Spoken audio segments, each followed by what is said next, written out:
Welcome to Survivor NSFW. Joining me tonight are Jonny Fairplay, Matt Bischoff, and I hope you're eating your rice. We've got Crystal from Survivor Gabon. Crystal, it is so cool to get to talk to you. I think Gabon aired in 2008, or at least filmed. How are you doing? I am doing fine. Thank you so much for having me.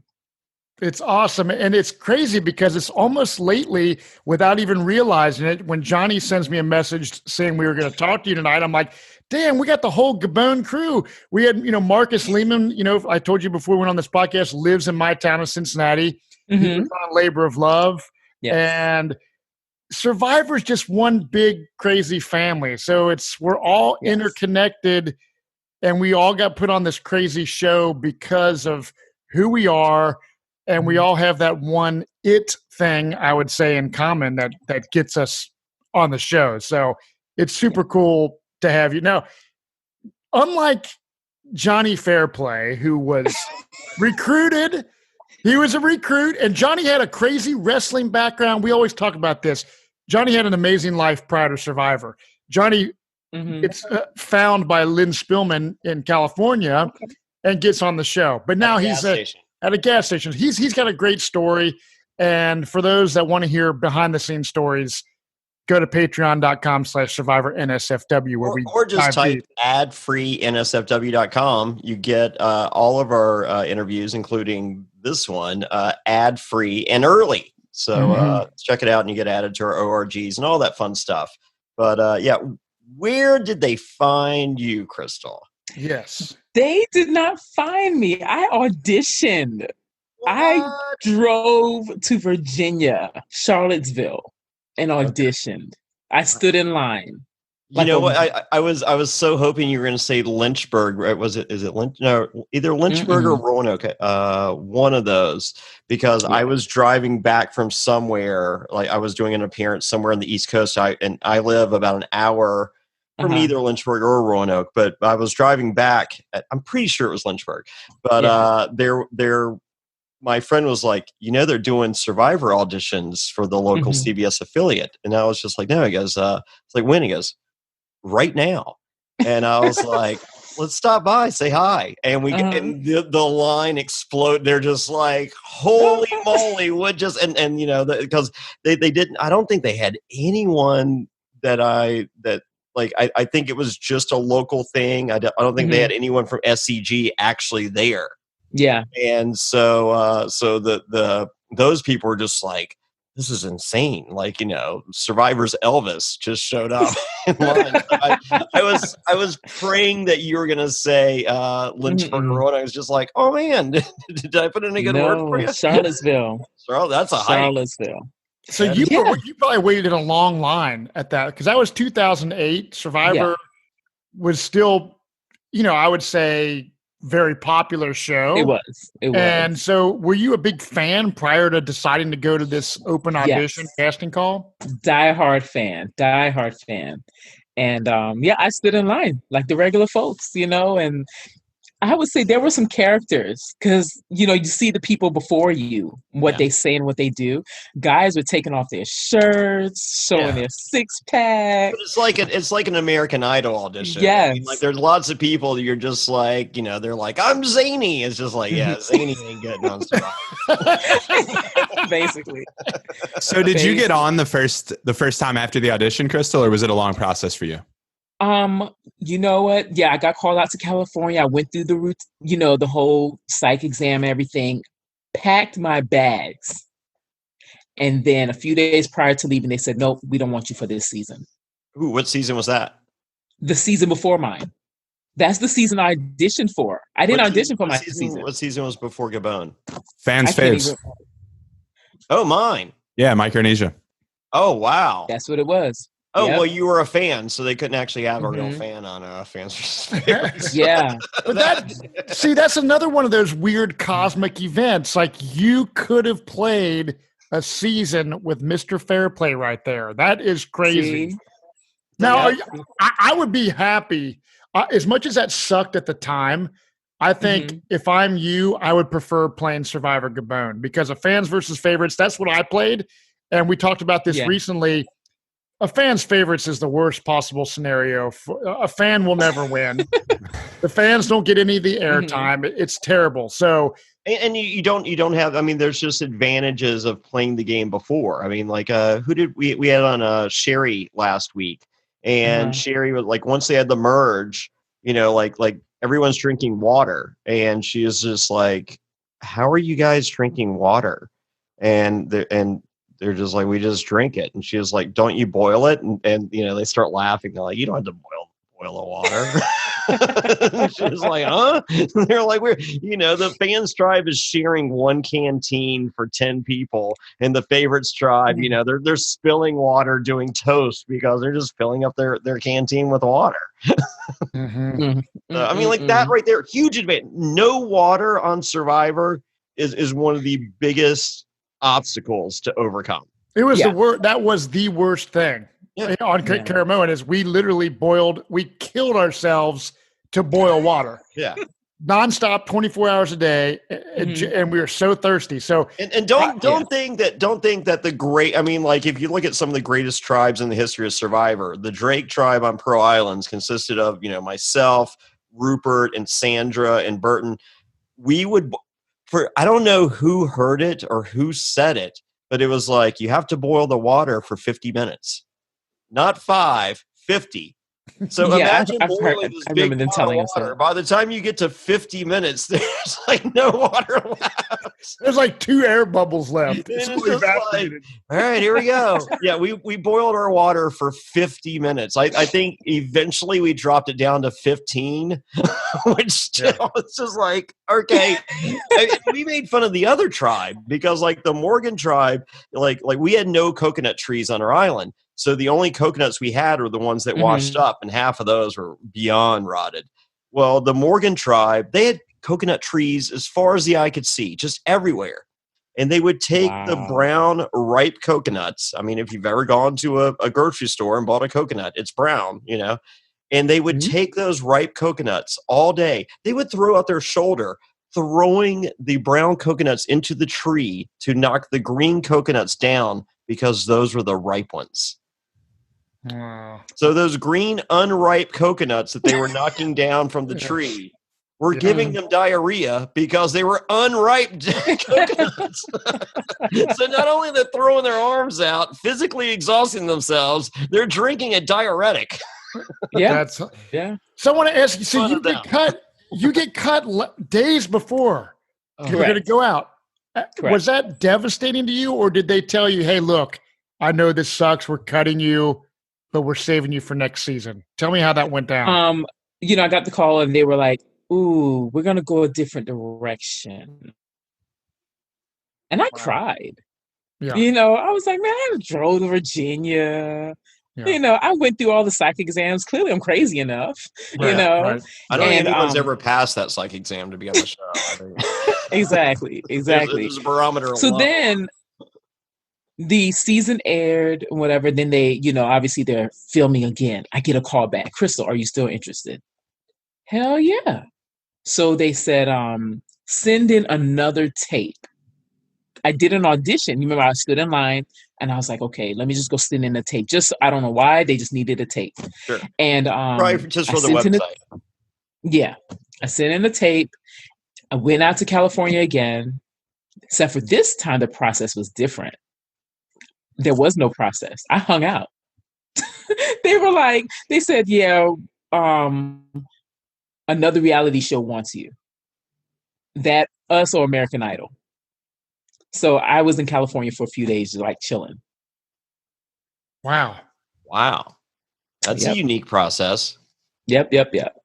So, and then they were like, okay, you're definitely on for this season. Because I told them, I was like, if you guys don't want me, let me be an American Idol. I mean, not American Idol, American Gladiator. American Gladiator. Right on. Yeah. Wow. That's were they interesting. casting for American Gladiator? Huh? Where was SCG a part of, or like? I don't know. All I know is that whomever saw the film as well, my new film, because I filmed it at Duke, and they were like, "Hey, we want her as an American Gladiator." You gotta remember, I'm 6'3". Yeah, you know, right. So What would so in retrospect, do you wish you had gone the American Gladiator route, or are you glad you did the granddaddy of them all, Survivor? I'm glad I did Survivor. Yeah. No regrets in life. So Yeah. I'm glad I did Survivor. Like I meet people from Big Brother and they're like, proud. I'm like, oh, summer programming. What's up?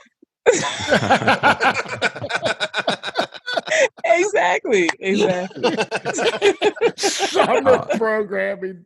So Johnny and Matt were talking a little bit about the conditions out where they filmed. You had the unique experience of 1 of 2 seasons that got to film in Africa. What was filming in Gabon like, and what did that experience mean to you? They have like an inland season, the conditions, all of that. Yeah, our season was dry. I think we had no rain. We had maybe 1 or 2 challenges near water. But where our camp was set up, lots of animals. We saw lots of monkeys. Like at night, the elephants would come out and they would poop on the ground. I'm trying to keep it clean. And this is NSFW. You can use better. And it wasn't like Marcus's camp. Their camp was kind of open, and we had like a lot of animals, like I said, monkeys and elephants and stuff. How close were those elephants? I think we saw the one kind of breaking through the tree line by the river. They were, what? I never saw any, but we knew they were near us at night because the elephant dung was there. Right. That's what they call it, elephant dung. Oh, that's awesome. Yeah. So no rain. Like, what's your water situation like? We were by a creek that had leeches in it, and the water was filthy, but we had to boil it. We boiled it for like 10 minutes. Okay. I was dehydrated. It was the worst. It was terrible. So there's no coconut trees there, obviously. So there's no. So there's no unripe. Yeah, so you're drinking from this like disgusting creek bed with leeches. Mm-hmm. Was there any food source? Did anyone try to kill any of the animals? There were these things. Marcus called them breadfruit. He wasn't at our camp until like the midway point, but we had these little breadfruit things, and they were quite nasty. But we lived off of like rice and grasshoppers. I mean, hey. Wow. I even gave up my bra, and when I was like, "Hey, go fishing with the wire," it was terrible. You go into survival mode, though. You know what I mean? Yeah. That's the crazy about Survivor. You all inhibitions, all insecurities fly out the window when you're in a situation. That's what I was like, man. What's it going to be like when I go out there? And it's crazy the mindset. You adapt. Us as humans adapt to turmoil and. People that don't think they can do it because we've talked to countless people that have said, I hate camping. I hate being outside. I mean, hell, if Billy Garcia can play Survivor, then any of us can. Shout out to Billy Garcia. I love the New York right now at Billy. The New York City, Brooklyn, New York, city guy, heavy metal guy. Yeah. It's sometimes the people that are city people that don't go camping do better on Survivor, I think, than people that are used to possibly being out there. I don't know. They jump all in on the adventure, I think. Yeah, right. Yeah, that's what it is. Yeah. So Crystal, I don't know if you're aware of this. When I watched the first episode of Survivor Gabon, in the first 3 seconds, I had a tear run down my eye. Really? At 1,000%. I've never been more jealous ever in my entire life. You guys were the first season of Survivor filmed in HD. Oh, that's what the tear was. Okay. Oh, yeah. I thought the tear was me coming in last place, getting up the hill. You had time before that. So, no, the first 3 seconds, I'm sitting there, I'm like, son of a bitch. Why wasn't I on a season in HD? I mean, because, go back and watch Pro Islands now. I think the season holds up, gameplay-wise and character-wise and all that. I think it does amazing. Yeah. Film quality wise, it it's painful. It's just like, oh, son of a gun, come on. Yeah. I mean, because you can see, I mean, like, now with 4K, it's even, more outrageous. But I mean, the first season ever be filmed in HD, I was so in awe. Like, as I said, I just took a minute just to process that before I even recognized, looked for a character. I'm just like, look at this. This is amazing. Yes. Yeah. The fans and the folks that watched the show, they saw the dirt grow on us. Yeah. So, it was a dirty season. I mean, being in an inland season makes a huge difference on how potentially clean you can be. I mean, that being said, it's beautiful in Gabon. I think they made a great choice picking that to be the HD season. Yeah. Same here. And they did a great job incorporating Gabon and the natural landscape into the challenges. Like, you guys were running up hills, rolling balls down hills, natural swamp stuff. Like, it was very neat the way they did that. Yeah. So as far as bad choices, why would you wear 10-pound tennis shoes? Okay, so number one, we were told that we weren't allowed to have name brand shoes. Ooh. So I went and bought some shoes from Walmart. They were heavy. We were told no Nikes, Adidas, nothing name brand. Usually got some Salk or what Solomon's or something. They don't have their name on there. Yeah, and you need to go to REI. Should have been your next stop when you heard that conversation. Some Walmart shoes. I mean, unless you're John Cena, you ain't winning. Okay, yeah, those shoes were heavy. I'm glad you noticed those shoes. Yeah, John Cena's shoes are available at Kmart, but I don't think there's any Kmart's left. But that's what he wears. He's got a contract with Kmart. Wow. But he wins, right? Yeah, he wins. So this was difficult for you right off the bat. Like, you obviously have an athletic background, but Survivor plays into a whole new realm of, what you're capable of. So was it a shock to you at how difficult just going right into this game would be for you? Yes, it was. I mean, prior to the first challenge, we were walking in these fields for hours. No water. We were dehydrated. It was hot. But none of the challenges incorporated anything track and field. That's my expertise. I'm used to, training, going around an oval. No, nothing was, could come close to track and field. Was there a previous Survivor challenge that incorporated track and field that I'm forgetting? There was one challenge where we had to carry this snake around the track. Oh, yes. And Ace, he's the one who tried to be the leader of our team. He lined us up, and he had Kelly in front of me with the shorter legs. We had to carry this 200-pound snake. Yeah. It was terrible. We lost everything. My tribe sucked. Well, if we're getting into the challenge performances, I have to ask, is there one challenge that stands out to you as particularly frustrating? Yes, the snake challenge, obviously, because you could win Danishes. And when you're hangry, donuts were really good, would be really good. But my tribe lost so many challenges. I think you're tied for second place, the most challenge losses of all time. Really? Yep. With who? My tribe on fans' favorites? I can't remember. I was looking it up on Survivor Wiki, and it said Crystal Cox tied for second most challenge losses of any competitor. That's terrible. Wow. Oh, hey, gotta do good, be bad at something. Hey, but you ain't crying over no dang on. I was though. Right? Yeah, I was.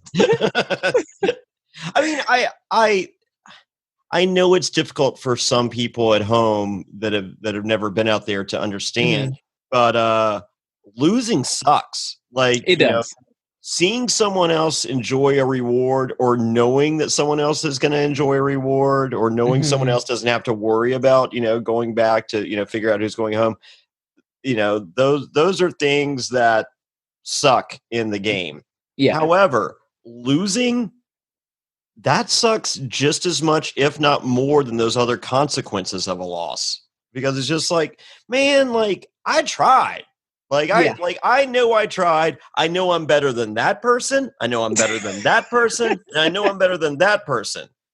But I got this weak ass person right here that just fucked it up. And then I got this other weak ass person that just, so I don't think people understand that just the for lack of a better mind fuck it is just lose. It's just like, man, I want to win. If Jeff was like, the reward is a ribbon, it's just like, I want that ribbon. Yes. Right? Yes. I think with us, what changed was when we had that wrestling match. Yeah. And poor Paloma. Why you hate Paloma so much? No, you know what? I love Paloma, but during not the way challenge, I saw you drag her. Hey, we didn't even know what the prize was, but like you said, we just wanted to win something, and then we won some blankets. We were like, "What in the hell?" That's all right. Where's the food? Yeah, but when as I said, I like we do a feature on the Patreon side of things, available at adfree NSFW.com. And we do a Castaway watch along in which we rewatch old seasons in order episodically. And we've done Pearl Islands and we've done Caramoan. And on Pearl Islands I had Burton on, and Burton was like, dude, like that first challenge took so much out of us. However, it was like I have my top 3 moments in the history of my life. The birth of my 2 daughters and winning that first challenge on Survivor Gabon. Like that was one of the greatest top 3 ever in my entire life.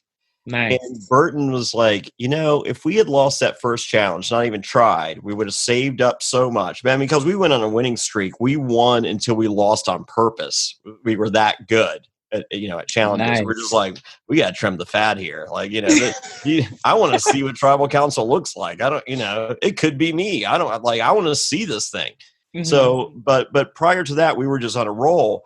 And Burton's like, if we had thrown that first challenge, Sandra would have been the first boot, and our tribe would have been that much stronger. And we were already that much stronger than the other tribe. And as great as that sounds in theory, momentum is a huge deal. If they win that first challenge and they get told that they're winners and we get told that we're losers, there's a mindset that, yes, it can potentially fuel you, but in addition, but conversely, it can work again. It's just like, we lost. They're a better tribe. And and that team goes in with momentum, or tribe. Jesus, I can't believe I said team. But that tribe goes in with momentum, and they're just like, we beat you once, we can do it again. Yeah, you're right. You are exactly right. So I don't think people understand that. So I'm sure, even though you said you won't crying over no dang Danishes, I'm sure you were in some part, but I think just as much you were crying over the loss. It's just like, man, when does this end? Yeah. And I think they showed the outtake because they were trying to capture some real life emotion. So the producer's like, Crystal, come over here on the side. And I'm like bawling. I am bawling at this point. And I just told him, I'm like, I'm not used to losing. Like, this is new to me. So well, it's a good thing Randy was there to comfort you. So Randy, what was your initial thoughts on Randy? Because I met Randy at the Survivor Caramoan finale, and my wife despised the man, and my good friend Nate Wessel literally wanted to beat the hell out of him because he was being like an asshole, like throwing shit at my wife in the where the live reunion show goes. Like, I mean, he just being a prick. Yeah. So, but I love Randy now. Randy's completely bizarre. But what is your thoughts when you played the game with Randy? He's one of the most weird guys that I've ever met. He's top 20 weirdest people I've ever met. So what was he like on the show? Oh, he was a dick. We could not get along. Like, when we switched tribes, he is the reason why the other tribe hated me. Like he just completely trashed me. And why do you think that is? What was his just problem? Personality. Yeah. I don't know. Just you know what? I think when we first, You think there was an attraction between you and Randy that you guys couldn't encapsulate? You better stop starting the rumors.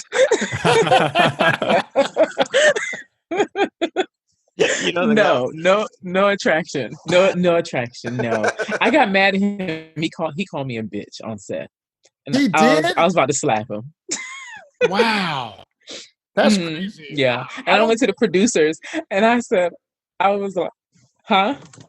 No, I just was saying, I don't think I've heard in my season, I don't think I heard anyone call anybody a bitch. I mean, maybe someone would say, fuck you or something, but like, that's pretty crazy. That happened to you, Johnny, at all? I mean, I don't know anyone that didn't call me a bitch. I mean,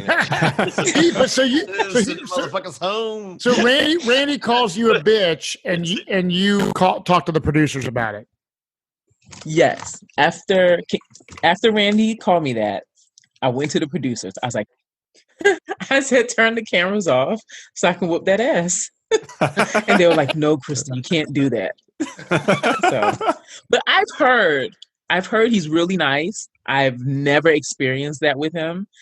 I don't know. If we see each other now, we'll probably be cordial. But like him and Sugar had a hatred for one another, and I did. I threw the fans versus favorites, or not heroes villains Saturday night party at Pop Burger in New York, and I was anxiously anticipating the first time re-meeting of Sugar and Randy, and they actually kissed on the lips. They did? Yeah. Wow. And now we'll take a quick break to hear a word from our sponsors. This episode is brought to you by Fracture. Fracture turns your digital images into beautiful glass prints. That's right, they print your photos directly on glass, transforming your memories into handcrafted, frameless prints. Like this one. The one behind me, I have the Survivor NSFW logo with me, Matt, and Zack. Oh my God, it's the coolest thing. I'm so excited to have this in my life. Zack, tell us more about Fracture. Yeah, Fracture helps you focus on the moments that matter most by turning your favorite memories into beautiful glass prints like that one. Fracture prints directly on really durable glass that has soft edges for safe handling. The prints come in multiple sizes, and there's no frame required at all to mount it on the wall. And each print comes with a 100% happiness guarantee. That means if for any reason you don't love your print, Fracture is going to make it right. The glass prints also make unique gifts for your friends and family that they'll never forget. Johnny, can you tell them how they can save? Yeah, but before I do, I received this huge box with my Fracture print in it. At the bottom, there's even a screw to go into the wall. These guys are ready for this. Like, it's no additional mounting. There's none of that. This thing is ready to rock and roll. And boom, Fracture prints look incredible. You really have to see it to believe it. Upload your photo at fractureme.com/survivor to print your photo on glass today. And we have a special deal, and here's what we got. Go to fractureme.com. That's fractureme.com/survivor. Enter promo code SURVIVOR, and you get 20% off your order. That's fractureme.com/survivor with promo code SURVIVOR, and you save 20% off your Fracture glass print. We thank Fracture for sponsoring this episode of Survivor NSFW. This episode is brought to you by Magic Spoon. Let me tell you, I'm about to turn 30 years old. It's about that time I start cutting down on carbs, sugar, unhealthy food, and all that shit. I realized I basically can't eat anything anymore. That's where Magic Spoon comes in. Tell them about it, Johnny. Oh, man. 0 grams of sugar.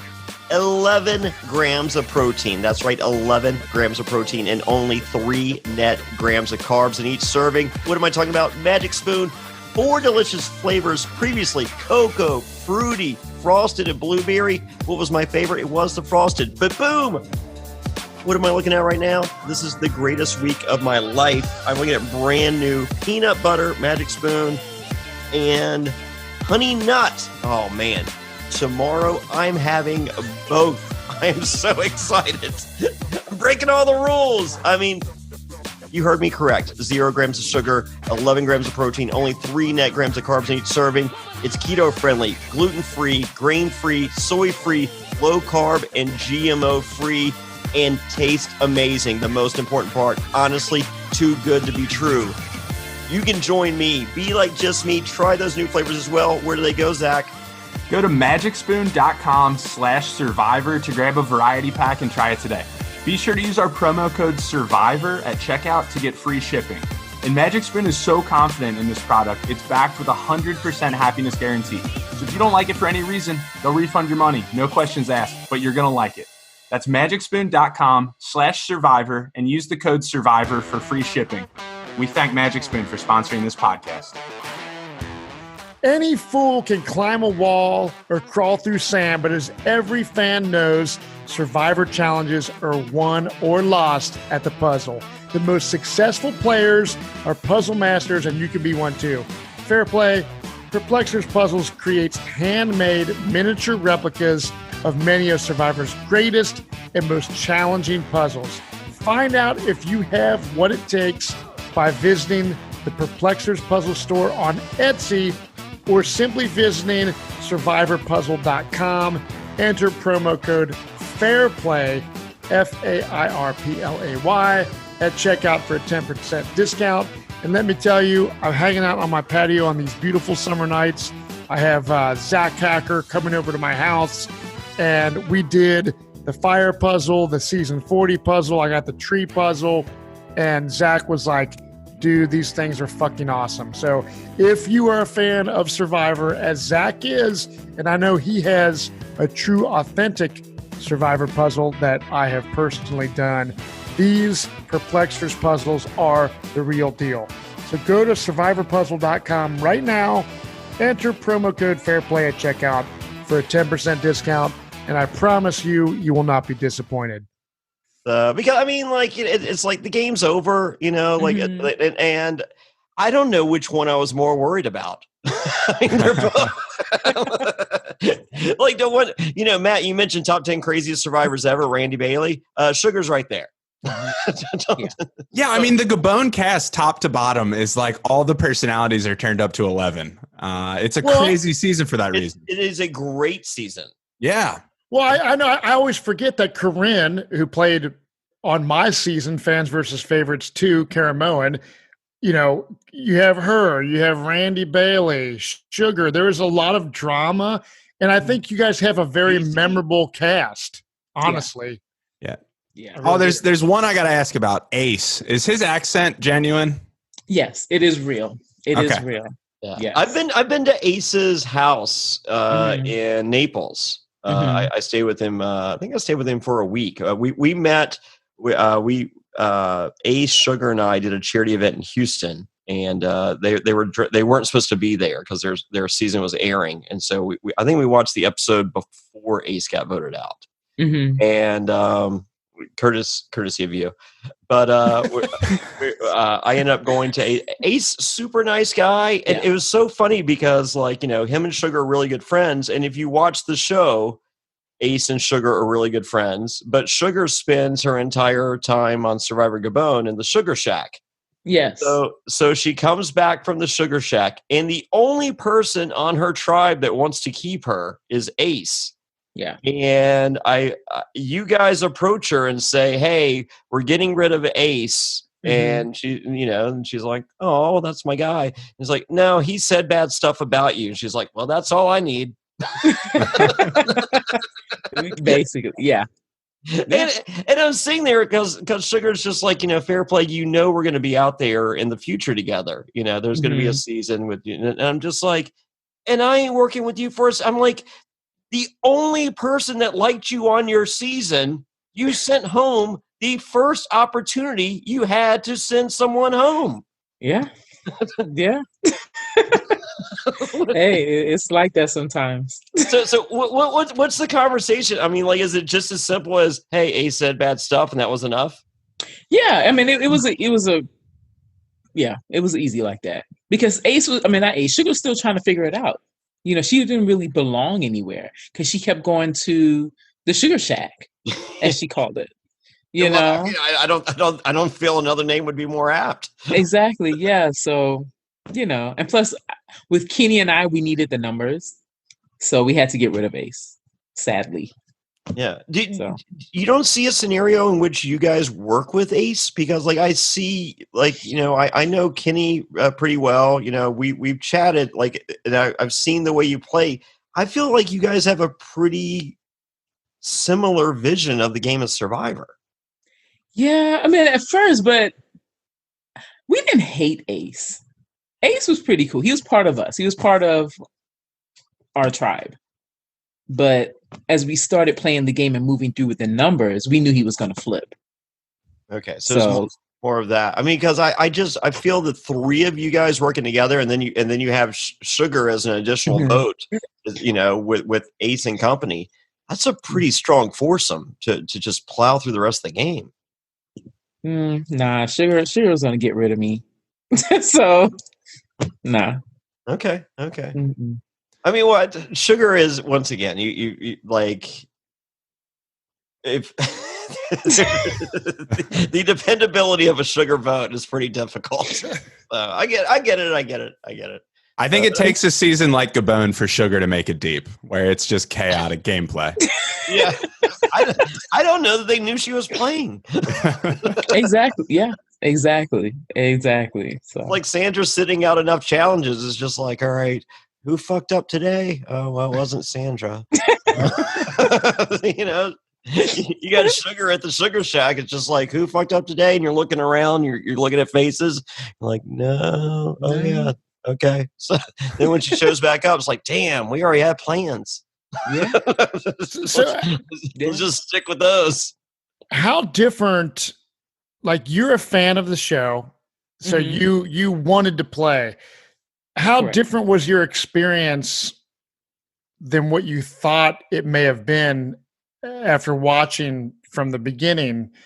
Did it meet your expectations? Was it harder than you thought? Was it easier?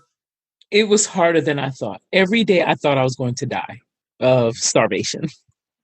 I lost almost 30 pounds. Wow. So I definitely want to go back just for the weight loss. Knock off a 230 right quick, but it was hard. Taj George said she'd go, she appreciated the weight loss aspect, but she also said if she were to go back, she would like Survivor with catering. Yeah, right. I too would like that scene. Exactly. I think that exactly. So many people come there just like, is Survivor real? And I'm just like, yes, it ain't called living. Exactly. It sucks. Like yesterday, someone asked that. Today, someone's just like, man, how's it really? I'm like, it sucks. Was it fun? Yeah.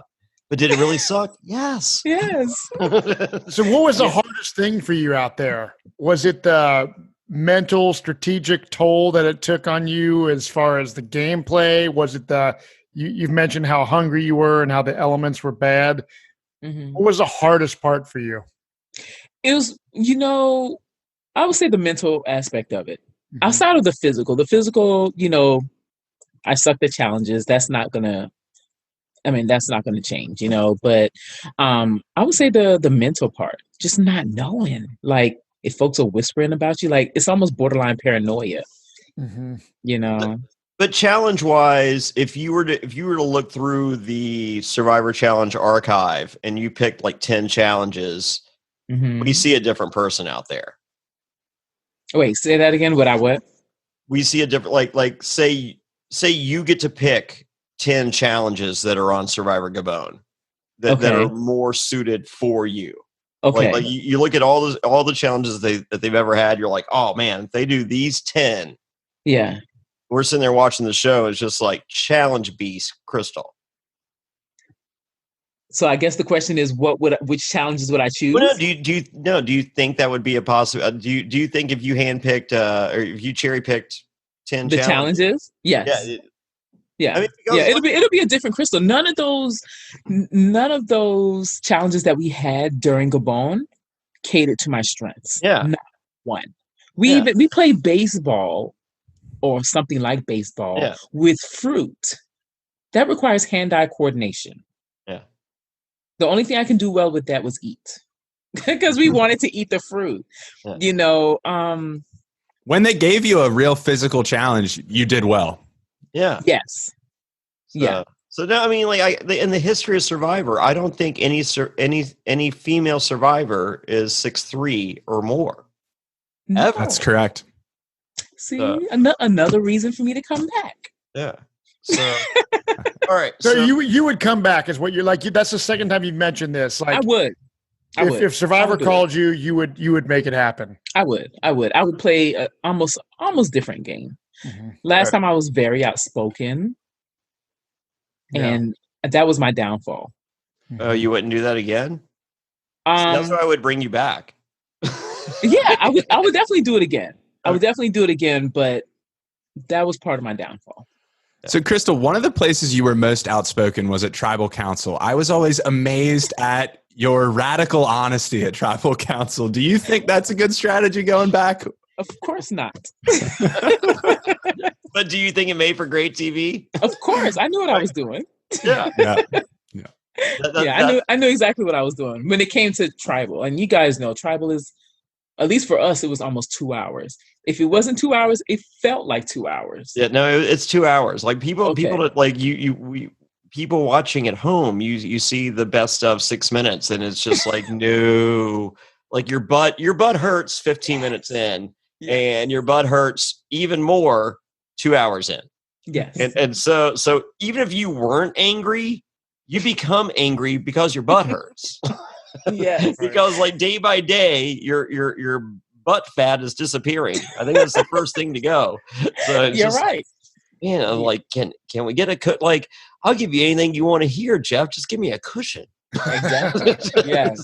Yes. But no, yes, they want you angry at all times. Mm-hmm. So all right, so let's go through some of the members of your cast and your relationships with them. All right, so we talked briefly earlier about Dr. Marcus Lehman, who we covered on Labor of Love.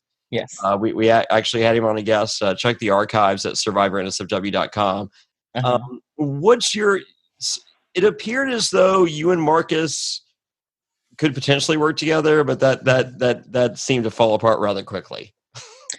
I knew he was going to turn on me. Like, he was part of the other tribe. The other tribe was really close.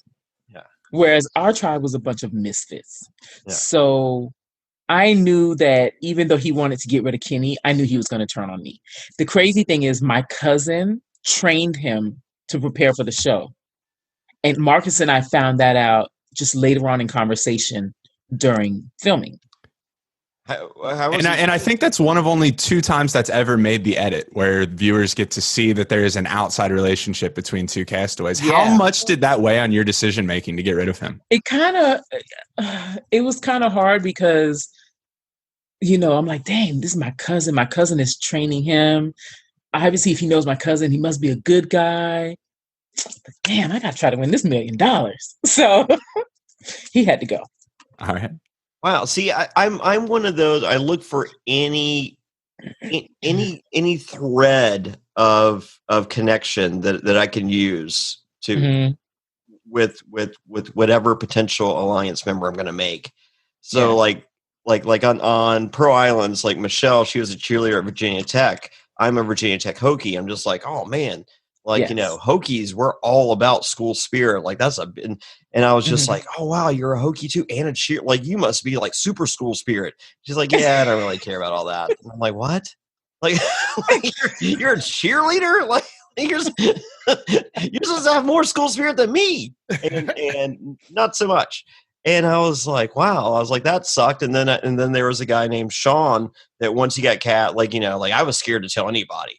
But Sean, he told anyone that would listen at all the clubs in LA. And so he went to my friend Alex. He's like, yeah, I'm about to go do Survivor. And my buddy Alex is like, cool. And I had told it because Alex was like, you know, one of my best friends, you know, and I swore, I'm just like, you tell me when I'm going to kill you. And Alex was like, hey, we have a mutual friend, Sean Cohen. He's going to be on the new season of Survivor. I was like, awesome. I was like, have I met him? He's like, you've seen him out. I'm like, all right. So we go out there. I was just like, hey, like, you're friends with Alex Shabani. And he's just like, yeah, I know him. I was like, that's one of my best friends. He's like, yeah, we're not that close.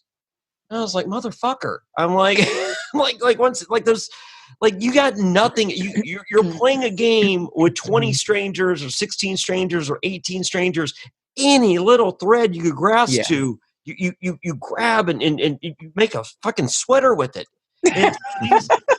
So I feel like you had a similar situation. You have someone that your cousin trained, and it's just like, man, this is. They were close. That other tribe was close.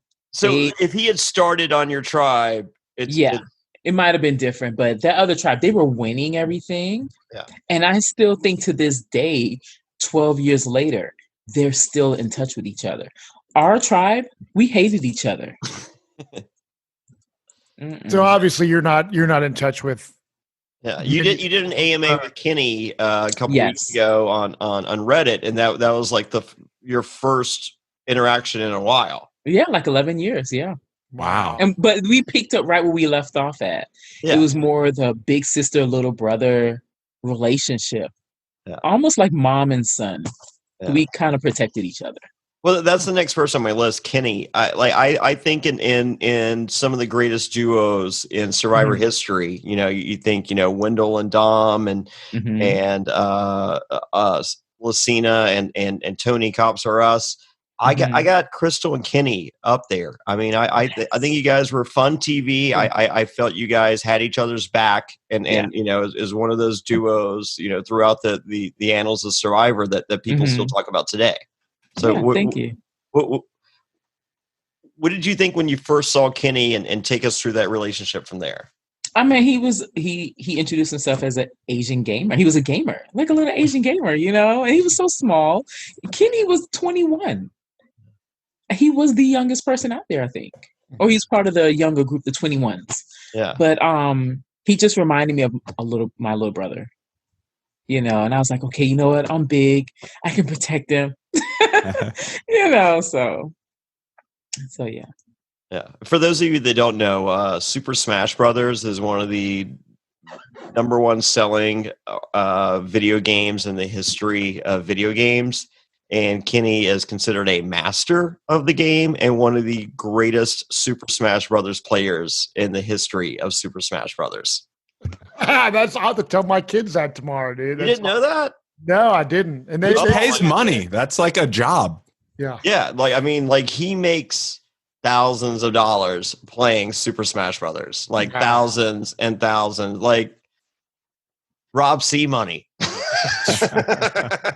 Man, maybe I need to. Well, this is my last podcast, guys. I'm going to go practice my Switch. Get on the Switch. So Crystal, another relationship. Talk us through GC. Was Survivor just not the game for him? It wasn't the game for him. Initially, him and Kenny connected. Him and Kenny were the initial alliance. Okay.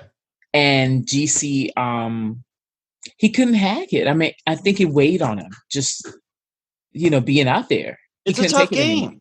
It is, yeah. And I remember when I saw him get in this canoe that was by our little swamp thing, and he just started rowing off. I'm like, where you going? We're in Africa. You're not going back to Portland, And how long was he missing for? Almost a day, I think. Oh my God. Yeah, he was gone. We couldn't find him. Yeah. And he was like, I'm done. He was like, I'm ready to leave. So that was an easy vote that night. I was mad because I'm like, folks audition and be out here and then you're just gonna leave, Yeah, right.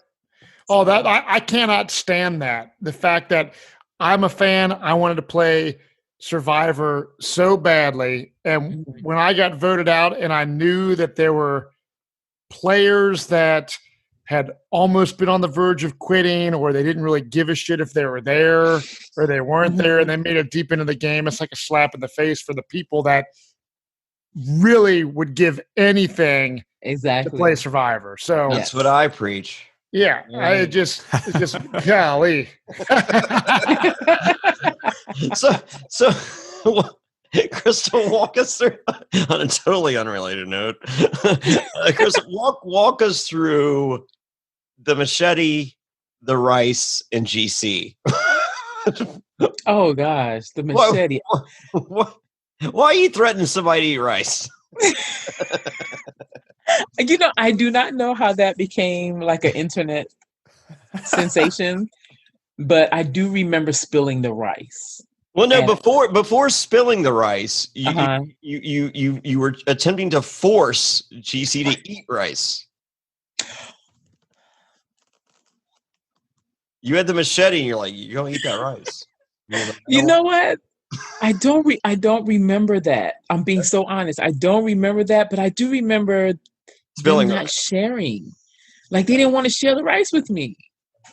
And we were under the hut, and I remember my foot kicked it over. And here it is. I'm like picking up grains of rice, putting it back in the thing. Jeff felt so sorry for us. So, I mean, we were actually literally counting rice grains. I believe Maddie got up to 20,000. But yeah. I'm willing to bet money Maddie cannot count to 20,000. I'm just throwing it out there. I may be wrong. I don't know. You might be right. I think I'm willing to bet 20,000 that he can't. Well, Crystal, did you guys consider like trading shit from your camp with Jeff for more food, like we've seen tribes do recently? Yeah, I don't know if this aired or not. I can't remember, but they had to bring us some food because we ran out of rice. Okay, so Dan, who was early on in our season, Dan was paranoid because we were eating raw rice because we didn't have fire. So we were like, damn, we're going to be okay. We're going to eat this raw rice. He was like, no, we're all going to die out here and stuff. It was crazy. So, but yeah, they brought us, I think, some beets, a can of mystery food, and it ended up being some beets. Hell, that's kind of disappointing, but yeah. That's worse than food. Yeah, it was some beats. Yeah. So they basically brought you Beats by Dre headphones so you could like listen to music. I can't Beats. I'd be like, man, I ain't eating that shit. I'd rather eat those leeches in your creek, man, than that. Exactly, dude. All right. So, Corinne. Yes. What's your thoughts on Corinne? Believe it or not, I like Corinne. I love Corinne. She was outspoken. She said what she needed to say. There was no gray areas with her and I. Yeah. But I think I said something to her, and Sugar was like, I was being mean to her. I was like, Sugar, really? Like, you don't even like her. But she was part of that other tribe that was really close. So she had to go too. What did you think of Corinne's jury speech? Oh, epic. Loved it. That was a wild ride. Yeah. A lot of people did love Corinne's jury speech. Sugar, not on that list. No. Oh yeah, didn't she say like you're an uneducated? Oh yeah. Yeah, she ripped into her. Yeah, she ripped into her. She basically cursed her out without cursing her out. Mm-hmm. It's pretty strong. Strong. Very memorable. Very memorable on that. All right, so we got to tackle this. This is the big get here. Yeah. So you were advertised on Survivor Gabon as a Olympic medal winner. Gold medalist, yes. Gold medalist. Correct. And then there was some controversy following it, but yes. 10 years later. Okay. Yes. So walk us through this. So you're in the Olympics. Yes, 2004 in Greece. 2004. Okay. Yes, it was in Athens, Greece. Yeah. And so with anything, obviously you train for it, to get there. And the way track and field is set up is their camps. You have training groups. I trained in Raleigh. There were 3 camps in Raleigh. My camp also consisted of other elite athletes. Another camp consisted of Marion Jones in her training group. I mean, I used her because, she's well known. Sure. So I said her name. It's nothing new. And it became an East Coast, West Coast thing. It If you're an up-and-coming athlete, you're either going to train in Raleigh, you're going to train in California. Oh, wow. It was East Coast, West Coast, just pretty much to see where the best coaches were. Sure. And so shit just started coming out about the West Coast athletes, and stuff started coming out about the East Coast athletes. Then my name got involved. My situation was more so when we got drug tested all the time. I mean, it's nothing new. You're sitting at home eating dinner. There's a knock on the door. They're drug testers. They come and test you randomly. And so what they did, they tested my A sample and my B sample. Everything was clean. They're like, Crystal, you are guilty by association. My guilt came from being associated with my coach and my training group. And here it is, 10 years later, after pleading my case. Let me get it out of its container. Oh, wow. Look at here. The big reveal. This is better than Billy Garcia's coin, Fairplay. Wait, what about Billy's coin? I have Billy Garcia's coin if you want to trade. I'm looking to turn this into a boat somehow. So, oh, how cool is that? It is real cool. So here, yeah, I keep it in this case. There it is. That is the first time that I've ever seen a gold medal. Well, I mean, we're in person, kinda. They count. On Zoom. 2020, Matt. The shit counts. Stop it. So you're saying you can safely go see her. So you win the gold medal in 2004 in Greece in Olympic gold medalist track for the 4x400 millimeter or the 4x4. Each person runs one lap. Okay, so you get the gold medal in Greece. When did they do take it back or something because you're guilty by association after the fact? Like what? Explain what you just told me. Okay, so it's not my situation was more so, Crystal. It's not like your samples came up positive. My samples never came up positive. Right. You're guilty because of your coaches and your training group. Every athlete in Raleigh got in trouble, and every athlete on the West Coast got in trouble because of the coach's bad behavior and shady operations. Wow. So not only you, but other Olympians got in trouble for the actions of others, and it took 10 years to clear my name. That shit. Did they take your medal? Or excuse me? Did they take your medal and give it back? Yes. Wow. Well, congratulations on getting that back. What is that like? What did they like come to your house and was like, hey, we need that medal back? No, they actually to send it in.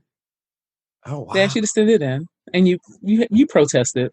It took 10 years. Did you try to sit like I would have made like a medal out of aluminum foil and been like, this is your medal? No. I would have written first on it like with a Sharpie. So how devastating because you train hard. You work hard. You did. So here, let me just compare this to Survivor. It may be a bad comparison, but you get this medal taken away. It took you 10 freaking years to get it back. That was a devastating mental trip you went on. Obviously playing Survivor, not win as a fan, getting voted out, not winning the $1 million. Mm-hmm. You're this super athlete that's doing not as well as you might have.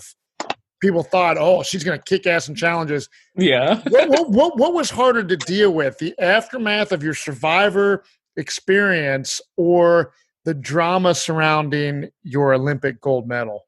The drama surrounding my Olympic medal. I bet. Because I've been competing internationally since I was 16. Like I made my first international team to represent Team USA when I was 16. Wow. So it's not like people didn't know who I was in the sport.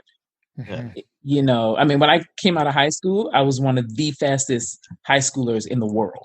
Did you know you were naturally gifted at track and field from a very young age, or was it something that you're just like, I like to run and do like track and field? Not until like 7th or 8th grade, because my brother ran, but then my mom ran as well.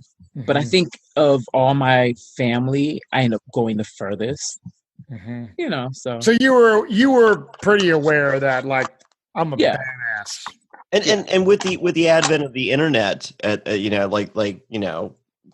there's plenty of people listening going, the internet's been around forever. No, it hasn't. Mm-hmm. I mean, like it really jumped up. Like 2003, MySpace just hit. So, so for me, like my social media attacks were at a minimal. Correct. On Pro Island. So, 2008, or was that, what season was Gabon? 2007. 8. No, 8. 8. Mm-hmm. Okay. So 2008. So following this, you have the medal scandal, and I'd imagine the internet's attacking. Oh gosh, it was bad. It was bad. It was one of those. Was TMZ a thing then? I don't like think they so. because Johnny's been on TMZ a bunch. Like, I'm just saying, did the media blow up? ESPN did. Survivor contestant ESPN drama. did. Wow. ESPN did. Like my phone was blowing up. And that's got to be the worst, because you're sitting there Yes. like, and because it doesn't matter what you say until the other story's out there. Correct. And then it was only like the true people in the track and field world that truly knew me. They were like, Crystal, this is going to pass. Yeah. You're going to get through this. The truth is going to come out. And it took 10 years. It took 10 years. Yeah. So, and I think that's one, like my daughter, she's a up and coming elite athlete now. And she could have ran track, but she chose not to. What's her sport? Volleyball. She's 6'3". She has like an 11-foot vertical. Oh, she's a monster. Jump over me. Basically, yeah. So it's not basically, it's just fact. Yeah. So can she slam dunk a basketball? No, she's a volleyball player. But I mean, her vertical leap, could she dunk a basketball? I don't think she's ever tried it. She's yeah. If I could jump 11 feet, I'd be yeah. I'd be trying to do all kinds of things I shouldn't be doing. I'm fascinated about the vertical leap. My family and Johnny and I have spoken about this. The Last Dance, the Chicago Bulls, Michael Jordan documentary. I'm like 5 episodes in. I love it. And my oldest son's a big basketball player, and he's just kind of blown away. I mean, and I'm even like watching this because I remember, Michael Jordan back in the day. Obviously, he's a rock star. Yeah. But I never was sitting down watching these Bulls games, and watching this documentary, and the level that dude was at was so unbelievable. I'm just like, I'm in the middle of watching it, like, holy shit, are you fucking kidding me? Like, it's like unbelievable. And so yeah, the mindset's so different, Matt. Of like, like once you get to that elite athlete status, it's so different. I mean, looking at The Last Dance, you have the supporting cast that look at Michael Jordan as a machine and B as God.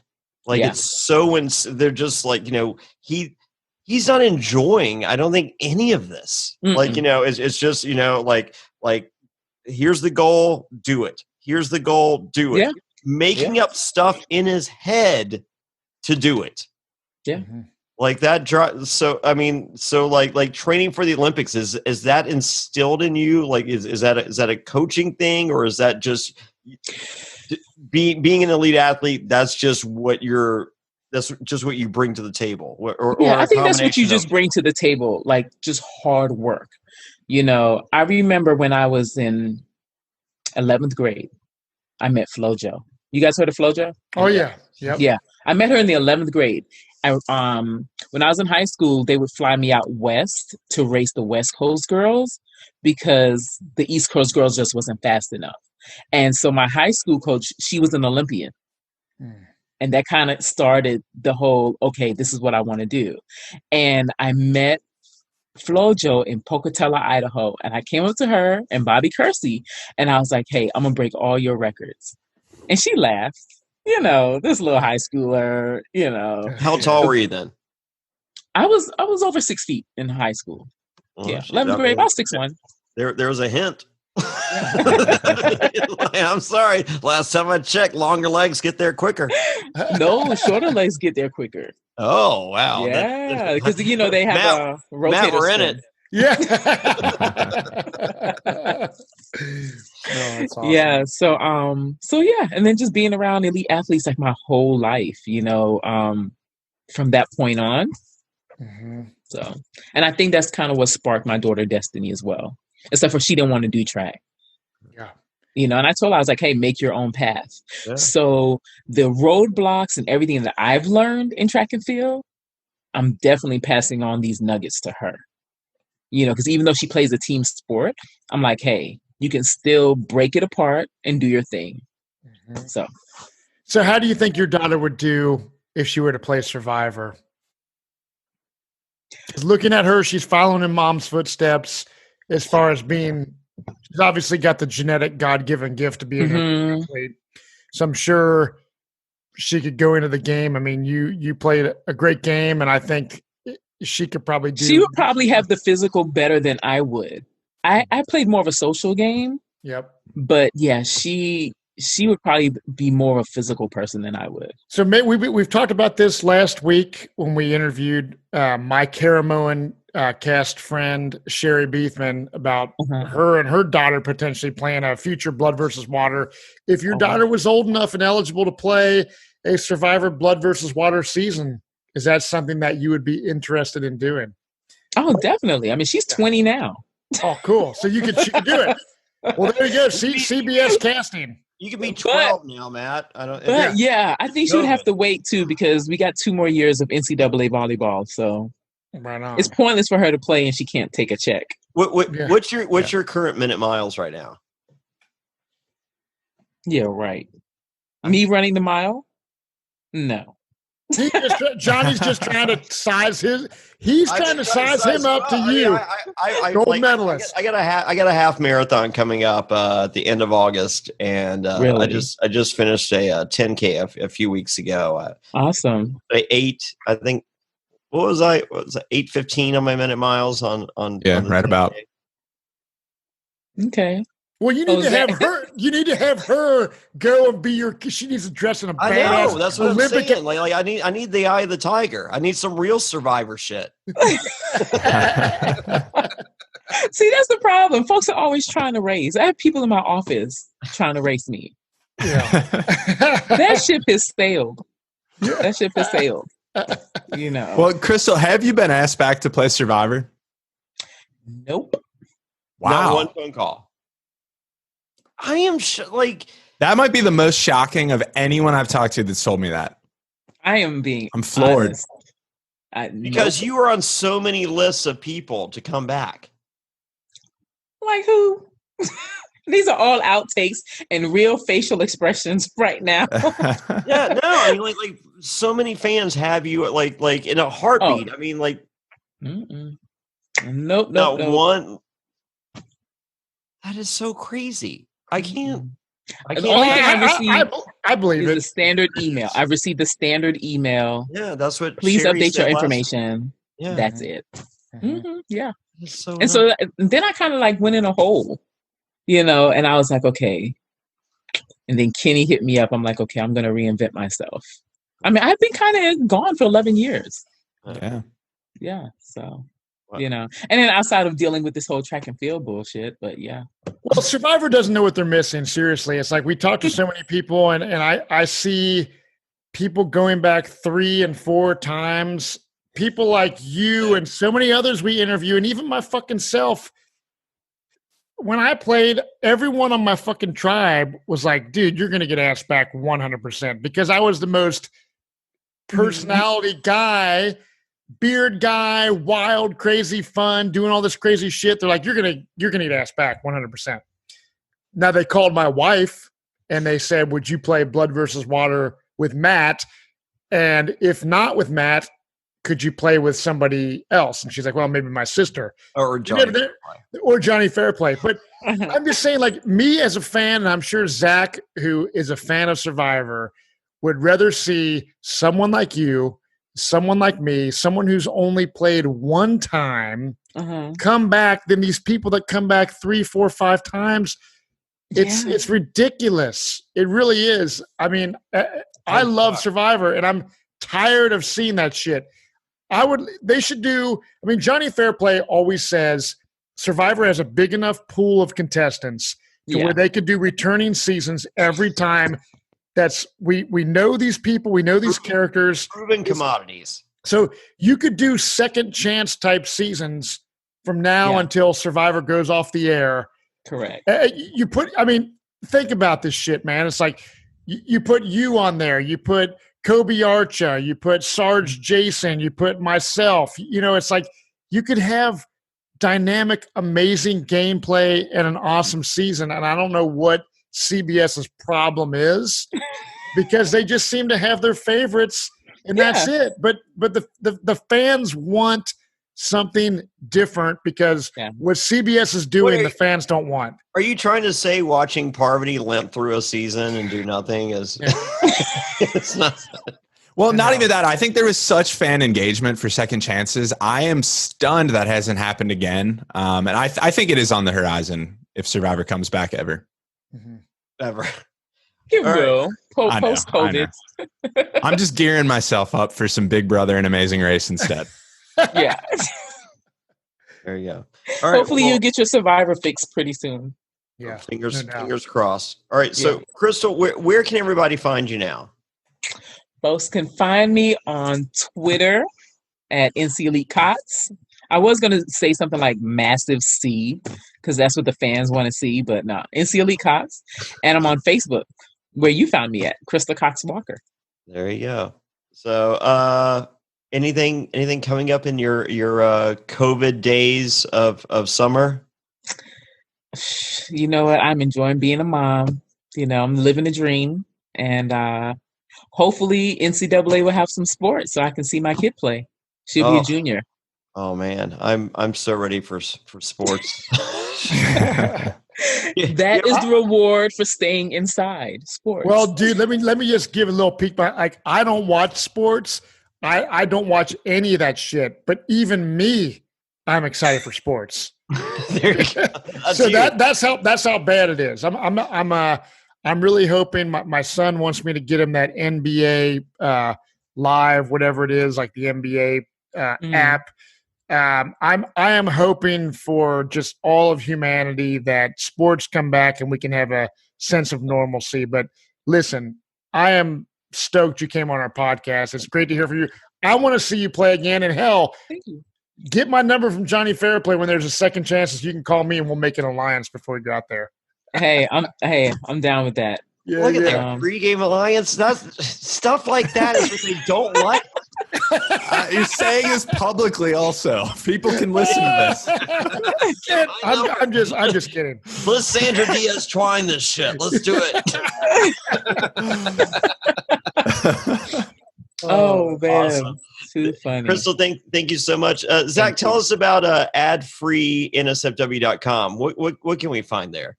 Loads of stuff. I've gone through and category tagged everything. So if you've missed anything, you can find all of our Australian Survivor interviews, all of our Castaway watch alongs. There's loads of stuff going back. There's some cruising with the Castaways. You can get these shows early and ad free. You can get lots of secret Patreon group on Facebook engagement. We're playing some fantasy baseball. Just kicked that off a couple weeks ago. Lots of stuff to check out there. Go to adfreeNSFW.com. Yeah, we have the weekly Q&A in which we have a patron join us each week. We have a monthly Zoom call. We're about to start another Survivor ORG. The last time we went against Russell Hance's podcast and Insanity. So lots of fun stuff. Give us a try. Try it for 1 month at Survivor or at adfreeNSFW.com. And Crystal, oh my God, thank you. You rocked. I knew you would. We got to see a gold medal. How many podcasts, guys, have we done in which we've seen a gold medal? I mean, I do have all my running trophies, my Survivor Hall of Fame shot glass. I still don't understand that. Well, I mean, the one thing I have seen is the Billy Garcia coin, but I would say this gold medal that we saw tonight beats that. So that puts Billy's coin in second place. So it was a What true is the story honor. behind Billy's coin? Like I saw it. Was he a coin collector? No, he made a coin that he sells or sold. Okay. I think he has a few left, and It says Survivor in the actual Survivor font. Do not tell Survivor, or you'll never see another one of these again, and then they'll go up in value. No, so I got it. Like nice. It has the skull from his T-shirt when he was on. I think it's the coolest thing ever. Yes. And, Alexa from the Survivor specialist she's actually threatened to marry me just to take this in the quick divorce. So, clearly, there is some huge wealth to this prize piece that I will not share with anyone. But hit up Billy Garcia. There is I think he's down to his final 40. So. Wow. And somehow the gold medal is still cooler. So it is. Somehow. The gold medal is cooler. Well, and now we'll take a quick break to hear a word from our sponsors. Summer is in full action, and we are thankful for our sponsor today, Manscaped, for keeping us fresh. Sun's out, bums out. That's right, we're talking butts. And hopefully not, your pubes are out. Manscaped offers all the right tools to keep your hair groomed above and below the belt. Oh my God, I was at the pool the other day, and there was one of the moms nearby, and she walked by, very friendly lady, and I'm just staring at what appears to be Chewbacca and a headlock on each side of her thighs. Like I think Kurt Angle had the scissor hold around Chewie there. And I was like, oh my God, you need to learn about Manscaped. Why is that? Because Manscaped is dedicated to helping you level up your full body grooming game. They actually just released their Shears 2.0 nail kit, which is the perfect add-on to their Lawnmower 3.0 or Perfect package. The Shears 2.0 is a luxury 4-piece nail kit featuring tempered stainless steel tools, and it includes slashed, tipped tweezers, rounded point scissors, fingernail clippers, and a medium grit nail file. You're probably wearing flip-flops. Boom, take a look right here as we speak, and people don't want to see those nasty unclipped toes of yours. No one likes an ungroomed set of feet, fingers, and most importantly, balls. That's why they have forever changed the grooming game with their Perfect Package 3.0. Tell them, Zach. The Perfect Package 3.0 kit comes with the essential Lawnmower 3.0, water-resistant cordless body trimmer, and a ton of other liquid formulations to round out your manscaping routine. This is the best trimmer on the market for those of you in need of a chest shave or a ball cleanup. The third-generation trimmer features skin-safe technology to reduce manscaping accidents. Inside the Perfect Package, you'll also find the Manscaped Crop Preserver, an anti-chafing ball deodorant and moisturizer, because we know how painful chafing can be when you're wearing your bathing suit all day. Yeah. You'll also find the Crop Reviver, a testy toner that's designed to give you a pep in your step. Subscribe to the Perfect Package and get a new blade refill for your lawnmower trimmer delivered to your door every 3 months. For a limited time, subscribers will also get 2 free gifts: the Shed Travel Bag, a $39 value add, and the patented high-performance, reduced chafing Manscaped Boxer Briefs. And let me tell you, they're comfortable as hell. Get 20% off and free shipping with the code SURVIVOR at manscaped.com. Do yourself a favor and always use the right tools for the job. That's right. Get 20% off and free shipping with code SURVIVOR at manscaped.com. That's 20% off and free shipping at manscaped.com. That's manscaped.com. Use promo code SURVIVOR. Summer is here. It's time to manscape. Summer's here. It's crazy hot outside. We all know that you should drink more water. And by the time you feel thirsty, it's too late. You're already dehydrated. You can't focus and you feel tired. Drinking enough water is critical for a healthy lifestyle. It increases your brain power and boosts your productivity. It prevents headaches and increases your total focus. Not only that, it improves your skin and mood. It helps your digestion and it gives you energy. It prevents bad breath and can even help you lose weight. Holy moly, this is the dating cure of if I've ever heard of one. But how much water should you drink each day? 10 cups, a gallon? The good news is it doesn't have to be that complicated. And that's why I start my day with Hydrant, because Hydrant helps you hydrate faster. What is Hydrant? Well, they've created a refreshing electrolyte powder that you mix directly into water to more efficiently and effectively hydrate your body. It hydrates you quickly and keeps you going for longer. Each rapid hydration mix has the 4 essential electrolytes your body needs: sodium, potassium, magnesium, and zinc. And it packs a punch to help your body hydrate fast and stay hydrated. And if you're looking for that extra boost of energy, there's also Hydrant Plus Caffeine, which contains 100 milligrams of caffeine, all from green tea. And Hydrant is backed by research. The formula was developed by an Oxford scientist. It's also loved by pro athletes like yourself, Jonny Fairplay. Oh yeah, did I mention first place in the men's masters in my last 10K? That's right, thanks to Hydrant.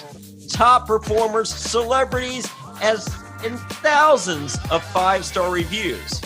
It's made with real fruit juice powder. It's delicious and refreshing and comes in a wide variety of flavors, including new summer-friendly iced tea lemonade and fruit punch.